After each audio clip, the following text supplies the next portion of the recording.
The Armorer's Challenge by Mimathonis.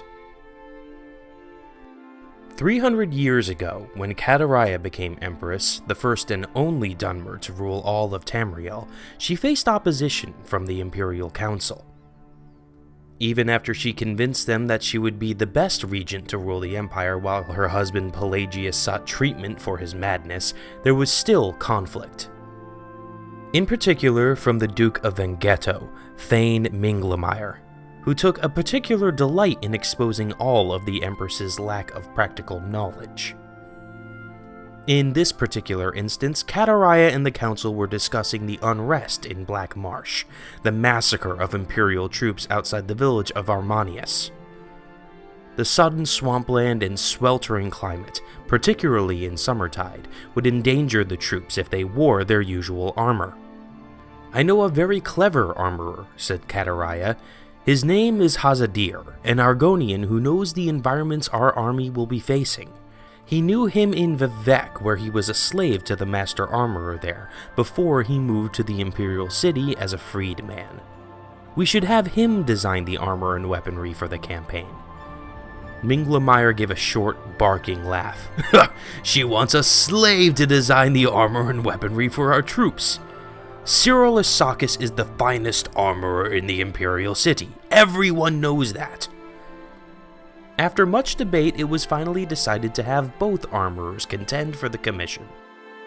The council also elected two champions of equal power and prowess, Nandor Baraid and Raphalis Aul, to battle using the arms and armaments of the real competitors in the struggle. Whichever champion won, the armorer who supplied him would earn the Imperial Commission. It was decided that Baraid would be outfitted by Hazadir, and Aul by Sakis. The fight was scheduled to commence in 7 days. Cyrillus Sakis began work immediately. He would have preferred more time, but he recognized the nature of the test. The situation in Armanius was urgent. The Empire had to select their armor quickly, and once selected, the preferred armorer had to act swiftly to produce the finest armor and weaponry for the Imperial army in Black Marsh. It wasn't just the best armorer they were looking for, it was the most efficient. Sakis had only begun steaming the half-inch strips of black virgin oak to bend into bands for the flanges of the armor joints when there was a knock at his door. His assistant Fandius ushered in the visitor. It was a tall reptilian of common markings, a dull, green-fringed hood, bright black eyes, and a dull brown cloak. It was Hazadir, Kataraya's preferred armorer. "I wanted to wish you the best of luck in the... Is that ebony?" It was indeed. Sakis had bought the finest quality ebony weave available in the Imperial City as soon as he heard of the competition and had begun the process of smelting it. Normally, it was a 6-month procedure refining the ore, but he had hoped that a massive convection oven stoked by white flames born of magicka would shorten the operation to 3 days. Sakis proudly pointed out the other advancements in his armory, the acidic lime pools to sharpen the blade of the daikatana to an unimaginable degree of sharpness, the akaviri forge and tongs he would use to fold the ebony back and forth upon itself. Hazadir laughed. "Have you been to my armory?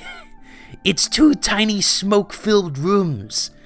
The front is a shop, the back is filled with broken armor, some hammers, and a forge. That's it!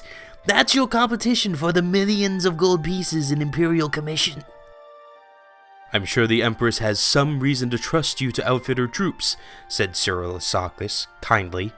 He had, after all, seen the shop and knew that what Hazadir said was true.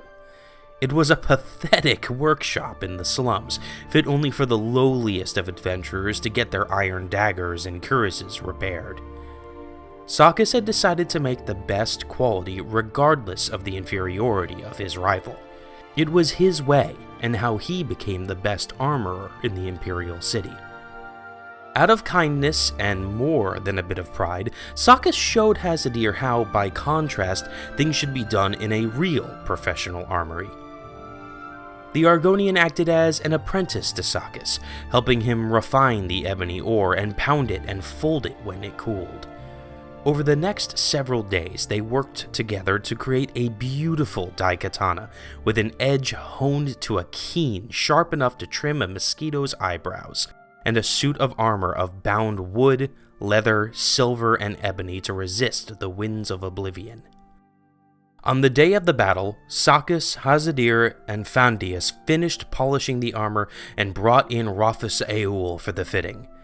Hazadir left only then, realizing that Nandor Baraid would be at his shop shortly to be outfitted.